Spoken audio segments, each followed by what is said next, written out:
আমার এই সাহায্যে আজকের বিবাহ ছিল, আমার সাহায্যে আজকের বাসররাত ছিল।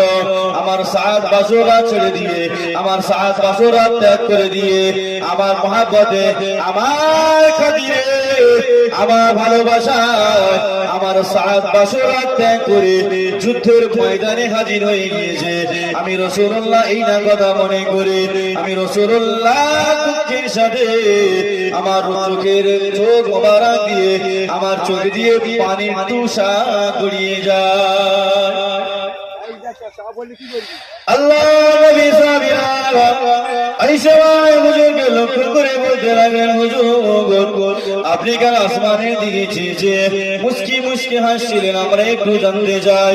ওই সময় আল্লাহ নবী দিন দুনিয়ার বাদশাহ, ওই সময় রাসূল আমার সাহাবীদেরকে লক্ষ্য করে বলতে লাগলেন, বাবা সাহাবীরা তোমরা শুনে রেখে দাও, বাবা জেনে রেখে দাও, আমি রাসূলুল্লাহ আসমানের দিকে তাকিয়ে দেখলাম, আমার সাহাবী ত্যাগ স্বীকার করার কারণে, আমার সাহাবী বাসররাত ছেড়ে দেওয়ার কারণে, যুদ্ধের ময়দানে শহীদ হয়ে যাওয়ার কারণে আমি রাসূলুল্লাহ দেখতে পেলাম আল্লাহ পাক আমার সাহাবীর জন্য আল্লাহর আটটা জান্নাতের দরওয়াজা খুলে দিয়েছে।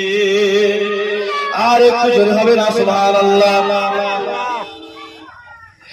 আল্লাহ নবী সাহাবীরা এই সময় বলতে লাগলেন, ইয়া রাসূলুল্লাহ, ইয়া হাবিবাল্লাহ, হুজুর আপনি কেন মাথা মোবারকটাকে লজ্জায় নিচু করে নিলেন?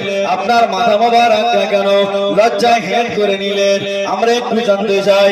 ওই সময় রাসূলুল্লাহ, ওই সময় দিন দুনিয়ার বাদশা হাবিবুল্লাহ জনাবে মুহাম্মদ রাসূলুল্লাহ সাল্লাল্লাহু আলাইহি ওয়াসাল্লাম হুজুর আমার সাহাবীদেরকে লক্ষ্য করে বলতে লাগলেন, এ সাহাবীরা শুনে রেখে দাও, জেনে রেখে দাও, আমি রাসূলুল্লাহ জানিয়ে দিলাম, আমি রাসূলুল্লাহ মাথাটা হেট করে নিয়েছি। তার কারণ হলো আমি রাসূলুল্লাহ দেখতে পেলাম আল্লাহ পাক আল্লাহ তাআলা যে আটটা জান্নাত খুলে দিয়েছে, ওই আটটা জান্নাতের দরজা দিয়ে আল্লাহর বেহেশতি হুরেরা, নবী আল্লাহর বেহেশতি হুরেরা ওই সময় ছোটাছুটি লাগিয়ে দিয়েছে।